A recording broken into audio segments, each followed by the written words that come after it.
Bismillah, alhamdulillah, wassalatu wassalamu ala rasulillah sallallahu alayhi wa sallam.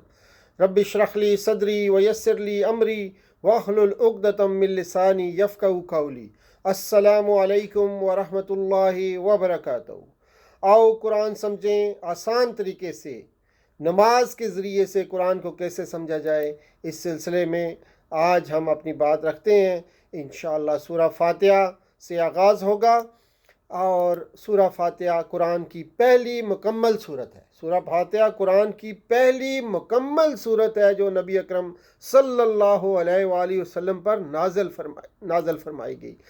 इतनी अहम कि हमें इसको हर नमाज की हर रकात में पढ़ने का हुक्म दिया गया है और फिर दिन में हम कई बार इस सूरह फातिहा को पढ़ते हैं। और इसका आगाज़ बिस्मिल्लाह से होता है। बिस्मिल्लाहिर्रहमानिर्रहीम।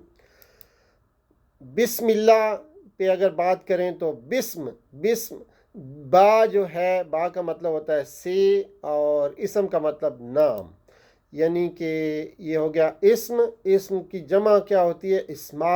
अस्माउन। इसम की जमा अस्माउन होता है और ये इसम का लफ्ज़ जो है कुरान पाक में 39 बार आया है। और जैसा कि हम मारूफ अल्फाज जो हमारे हैं जिसमें हम जानते हैं अस्माउल हुस्ना, अल्लाह के बेहतरीन नाम। अस्माउल हुस्ना से हम सब वाकिफ़ हैं, अल्लाह के बेहतरीन नाम। इसी तरह अर्रहमान, इस तरह के अरबी अल्फाज में जोश का इज़हार होता है, जैसे गज़बान शदीद गुस्से में, आतिशान बहुत ही ज़्यादा प्यासा, तो बहुत बड़ा मेहरबान, पुरजोश रहमत करने वाला रहमान। अर्रहमान का क्या मतलब होगा? बहुत बड़ा मेहरबान यानी पुरजोश रहमत करने वाला, जिसे इंग्लिश में कहते हैं इंटेंसली मर्सीफुल। अर्रहीम जैसे है इसमें तसलसल का इशारा है, जैसे जमील खूबसूरत। जब जमील का ये मतलब है कि वो हमेशा से खूबसूरत है, यानी जो शख्स कल बदसूरत होगा आप उसको जमील नहीं कह सकते। इसी तरह करीम, अच्छे अखलाक वाला। जो परसों आप देखें जी गालियाँ दे रहा है तो उसको आप करीम कभी नहीं कहेंगे। करीम वही होगा जिसके अच्छे अखलाक होंगे और मुसलसल होंगे उसकी। तो यहाँ पे तसलसल का माना है रहीम, मुसलसल रहम करने वाला, कंटिन्यूअली मर्सीफुल, मुसलसल रहम करने वाला, बहुत बड़ा मेहरबान। और रहीम मुसलसल रहम करने वाला। रहमत के जोश को तसलसल से ज़रब दीजिए। रहमत की मूसलाधार बारिश जो मुसलसल हो रही है उसको महसूस करें अर्रहमानिर्रहीम के इन अल्फाज से। और फिर अब यह है कि दुआ, एहतसाब, प्लान और तबलीग, तसव्वुर और एहसास के साथ हम इसका देखते हैं कि यानी रहमत वाला जो हर किस्म की ज़रूरत का मोहब्बत से ख्याल रखे, ऐसा रहमान जो हर किस्म की ज़रूरत का मोहब्बत से ख्याल रखे।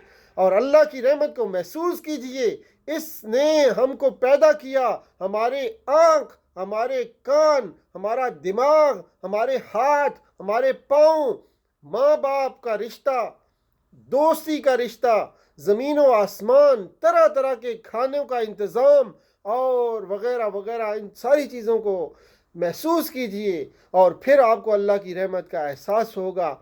हर काम से पहले बिस्मिल्लाह पढ़िए और अपने अंदर एतमाद और यकीन रखिए कि रहमान और रहीम आपके साथ है, वो ज़रूर आपकी मदद करेगा। हम अल्लाह की जितनी सिफ़ात पर गौर करेंगे, इन पर यकीन करेंगे, इतना ही बिस्मिल्लाह पढ़ने का असर ज़्यादा होगा।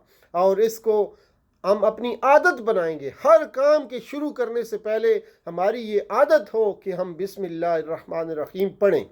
खुशी के मौका पर अल्लाह को मत भूलिए और आजमाइश के मौका पर अल्लाह से हमेशा अच्छा गुमान रखिए कि उसने ये आजमाइश मेरी अपनी भलाई के लिए रखी है। ख़ास तौर पर आजकल जिस आजमाइश से हम गुजर रहे हैं, ये कोरोना वायरस की आजमाइश, इसमें ये गुमान रखिए कि अल्लाह ने ये आजमाइश हमारी ही भलाई के लिए रखी है। और इसमें एक और आदत ये डालनी है कि अल्लाह के बारे में हमेशा अच्छा गुमान रखिए, यानी पॉजिटिव थिंकिंग अबाउट अल्लाह। अल्लाह के बारे में अच्छा गुमान रखिए क्योंकि वो अर्रहमान और रहीम है। بے حساب رحمت والا ہے، یعنی وہ ہماری ہر قسم کی ضرورت کو محبت سے خیال رکھتا ہے، ضرورت کا محبت سے خیال رکھتا ہے اور ان کو پورا کرتا ہے۔ اس نے ہم کو پیدا کیا، آنکھ، کان، دماغ، ہاتھ، پیر سب دیے، ماں باپ کے رشتے دیے، دوستی کے رشتے دیے، ہمارے دوست بنائے، ہمارے ساتھی بنائے، زمین و آسمان، ہوا، پانی، ہر طرح کی کھانوں کا ہمارے لیے انتظام کیا اور مختلف چیزیں۔ تو اس کو بھی ہمیں اپنی عادت بنانی ہے، اللہ کے ساتھ اچھا گمان کرنے کی عادت۔ اللہ کے بارے میں اچھا گمان رکھنے کے کئی فائدے ہیں، مثلا زندگی میں سکون آتا ہے، زندگی میں خوشی آ جاتی ہے، کامیابی آتی ہے، صحت ملتی ہے، اطمینان ہوتا ہے، بہتر تعلقات قائم ہوتے ہیں، اور یہ مغرب کے محض پازیٹیو تھنکنگ سے کئی گنا بہتر ہے۔ مغرب میں آج کل کہتے ہیں کہ پازیٹیو تھنکنگ رکھیے، مثبت رویہ رکھیے، مثبت سوچ رکھیے، تو اس سے اچھا گمان، اللہ کے ساتھ اچھا گمان کرنا اس سے بھی کئی گنا بہتر ہے۔ اور ہمارا آج کا مطالعہ بسم اللہ الرحمن الرحیم پہ تھا، تو آج ہم نے یہ دیکھا کہ سورہ فاتحہ جو بسم اللہ الرحمن الرحیم سے شروع ہوتی ہے، اس کا مختصر ہم نے سورہ فاتحہ کا تعارف دیکھا کہ قرآن کی پہلی مکمل سورت ہے۔ اس کے بعد اتنی اہم ہے کہ ہمیں اس کو ہر نماز کی رکعت میں پڑھنے کا حکم دیا گیا ہے، اور دن میں ہم اس کو کئی بار پڑھتے ہیں، یعنی ہر رکعت میں پڑھتے ہیں۔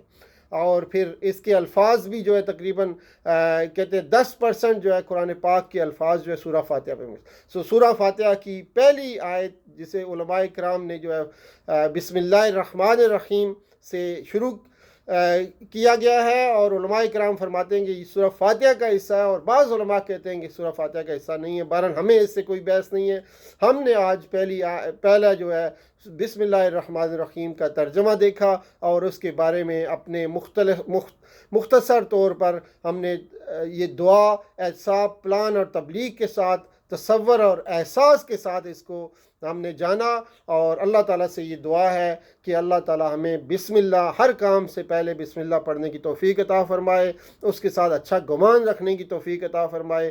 سبحان ربک رب العزت عما یصفون والسلام علی المرسلین والحمد للہ رب العالمین، والسلام علیکم ورحمۃ اللہ وبرکاتہ۔